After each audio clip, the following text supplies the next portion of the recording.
تمہاری ماں جو ہے وہ بڑی بےتابی سے تمہاری یاد کر رہی ہے۔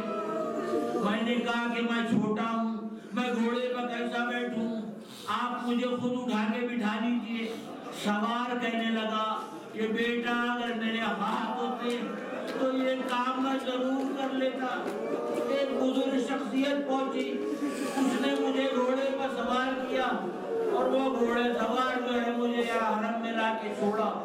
اماں جاتے جاتے اس گھوڑے سوار نے کہا کہ بی بی تجھ پر سلام، اور تجھ سے یہ میں کہہ رہا ہوں کہ چھوٹی چھوٹی باتوں کے اوپر ہم سے ناراض نہیں ہوتے۔ یہ کہہ کر بچہ جو ہے وہ زار و قطار رونے لگا۔ عزیزان گرامی، محبت کا یہ تقاضا ہوتا ہے۔ اب جب یہ فوج خیمے کی طرف بڑھی، عجیب منظر ہے، تفصیل نہیں کروں گا کہ یہ فوجوں نے کس طریقے سے ظلم ڈھائے ہیں۔ کسی کی چادر چھینی گئی، کسی کے گوشوارے اتارے گئے۔ جناب فاطمہ کبریٰ خود اس بات کی گواہ ہے کہ ایک شقی جو ہے ان کے بندوں کی طرف بڑھا، آپ بچنے کے لیے آگے بھاگی، پیچھے سے یہ شقی آیا اور ایک ایسا چابک مارا مجھ پر کہ بچی جو ہے وہ منہ کے بل زمین پر گر گئی۔ تھوڑی دیر کے بعد اس نے کانوں کی لوہوں سے وہ بندے چھین لیے۔ جناب فاطمہ کبریٰ جو ہے وہ بے ہوش ہو گئی، لوہوں سے خون بہہ کر شانوں تک پہنچ گیا۔ کچھ دیر کے بعد جناب ام کلثوم فاطمہ کبریٰ کو ان کا سر اپنی آغوش میں رکھ کے اور آنسو اپنے جو ہے ان کے چہرے پر ٹپک رہے تھے، اس سے جناب فاطمہ کبریٰ جو ہے وہ ہوشیار ہوئی۔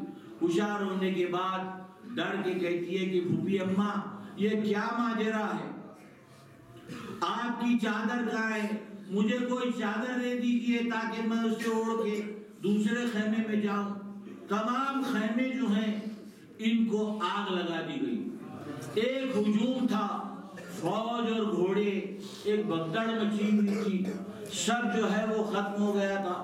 ایک خیمے کے بعد دوسرا خیمہ، دوسرے کے بعد تیسرا، تیسرے کے بعد چوتھا جلتا گیا، اور یہاں تک کہ بیبیاں جو ہیں وہ جناب سید سجاد کے خیمے میں پہنچ گئی۔ اب آپ غش میں تھے، آپ کو بیدار کیا گیا۔ اس کے بعد جناب زینب نے مسئلہ پوچھا، آپ نے کہا کہ علیکہ کنہ بالسیرہ، اس وقت جان بچانا جو ہے وہ لازم ہے، اے بھوپی بچوں کو لے کے جو ہے وہ باہر نکل جائیے صحرا میں۔ جناب زینب اور بیبیاں جو تھی وہ باہر نکلی۔ تھوڑی دیر کے بعد جب افاقہ ہوا تو اب ڈھونڈنا شروع ہوا کہ بچے جو تھے وہ ادھر کے ادھر ہو گئے تھے۔ سب جب بچوں کو ڈھونڈنا شروع ہوئے تو آپ نے یعنی دونوں بہنوں نے یہ دیکھا، جناب زینب و کلثوم نے، کہ ریت کے اندر دو بچے دبے ہوئے ہیں۔ یہ گھوڑے جو ہیں انہیں پامال کر کے چلے گئے۔ جب ان کو ریت سے باہر نکالا گیا تو پتا چلا کہ یہ جناب رقیہ جناب مسلم کی دو بیٹیاں ہیں، جو گھوڑوں کی دوڑنے کے سبب سے ریت کے اندر دفن ہو گئی تھی۔ قسم خدا کی، بڑے تو بڑے بچوں کے ساتھ کیا ظلم ہو گیا۔ رقیہ کی 4 اولادیں تھی، 2 کربلا میں رہ گئی، 2 کوفے میں۔ جب یہ اجڑا ہوا قافلہ کوفے میں پہنچا، سر مسلم کو دیکھ کے بس ایک جملہ رقیہ نے کہا کہ مسلم میں تم سے یہ نہیں پوچھوں گی کہ تم پر کیا گزری، اور تم مجھ سے یہ نہ پوچھو کہ مجھ پر کیا گزری، مگر مسلم صرف اتنا بتا دو کہ میرے دونوں لال کہاں ہیں۔ سارا خاندان نبی جو تھا وہ ادھر سے ادھر ہو گیا تھا۔ اس کے بعد جناب سکینہ کو ڈھونڈنا شروع ہوا۔ زینب جو ہے وہ ترائی میں پہنچی، پہنچ کے کہتی ہے غازی عباس کیا یہاں سکینہ آئی ہے؟ ایک مرتبہ لاشا تڑپنے لگا، کہا یہاں سکینہ نہیں آئی ہے۔ علامہ کفایت حسین اس معاملے کو درج کرتے ہیں کہ پھر جب نشیب میں پہنچی جناب زینب تو ایک لاش سر بریدہ سے آواز آئی کہ زینب ذرا آہستہ بولو، ابھی ابھی سکینہ سوئی ہے۔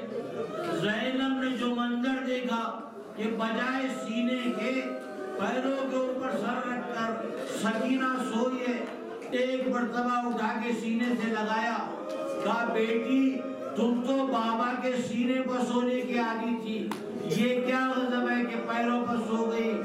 سکینہ نے کہا کہ پھوپھی اماں جب میں نشیب میں آئی، میں نے جب بابا کو پکارا، اس لاشے سے آواز آئی، میں اس کے قریب آئی، میں سینے پر تو سونا چاہتی تھی مگر سینہ جو ہے وہ تیروں سے چلنی تھا، میں تیر نکالتے نکالتے تھک گئی اور میں نے پیروں پر سر رکھ کے اور میں سو گئی۔ تو یہ ظلم و ستم جو ہے وہ کربلا کے اندر ہوئے، اور یہ شام غریبہ جو ہے وہ اس طریقے سے ظلم و ستم کے ساتھ گزری۔ اب روایت بتاتی ہے، بہت ساری روایتیں ہیں، نہیں معلوم کہ کربلا کے اندر پانی کہاں سے آیا، کھانا کیسے آیا، الگ الگ روایتیں ہیں۔ علامہ نقن صاحب لکھتے ہیں کہ خود جناب زینب فرات پر جا کے مشکرہ بھر کے پانی لے کے آئی۔ اب جناب زینب اولیاء پانی پینے کے لیے تیار نہیں تھی، سب خوشامد کر رہے ہیں۔ اس کے بعد امام سجاد نے معجزے سے منظر دکھایا۔ جناب زینب نے کیا دیکھا کہ حوض کوثر ہے، رسول اکرم امام علی امام حسن سب تشریف فرما ہے، مولا علی ایک جام بھر کے امام حسین کو پیش کر رہے ہیں اور کہہ رہے ہیں کہ بیٹا یہ پانی پی لو۔